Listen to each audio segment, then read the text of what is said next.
Another day, another basketball stories na naman ang pagkikwentuhan natin. At ngayon nga ay ang pag-uusapan natin ang balitang pagguha ng Los Angeles Lakers kina Andrew Wiggins at Robert Williams. At ang balitang tuloy na nga daw ni Stephen Curry ang trade ni Jonathan Kuminga.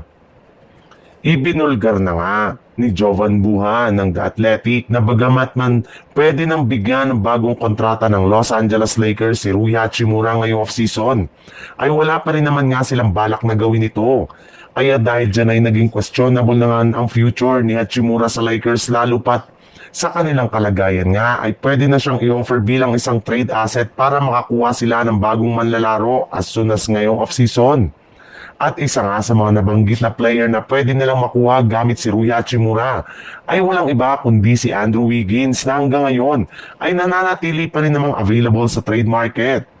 Bukod rin nga kay Wiggins ay pwede rin naman nga nila makuha si Robert Williams III sa isa pang trade. Sa ganyang paraan nga ay magkakaroon ng Lakers ng mas malakas na lineup na bubuuin ni Luka Doncic, Marcus Smart, Andrew Wiggins, LeBron James, DeAndre Ayton, Austin Reeves, Gabe Vincent, Jake LaRavia, Ado Otero at si Robert Williams III. Kailangan lamang nga nila ditong isakripisyo sina Dalton Kennick, Rui Hachimura, Maxi Kleber, Jackson Hayes, Jared Vanderbilt at ilan sa kanilang future draft pick.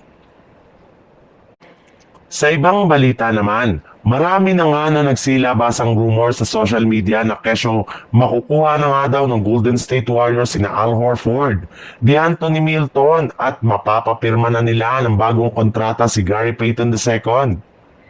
Ngunit ayon nga sa ikinumpirma ng isang NBA insider, wala pa rin naman nga daw na isa mang dito ang opisyal na nagagawa ng Golden State Warriors. At hindi nga daw yan mangyayari hanggat hindi ito na iriresolba ang kanilang problema kay Jonathan Kuminga. Kaya mismo ang kanilang superstar na si Stephen Curry ang nag-i-step at tumutulong na sa mga ginagawang desisyon ngayon ng kanilang front office upang mapadali ang kanilang mga gagawing move ngayong off-season.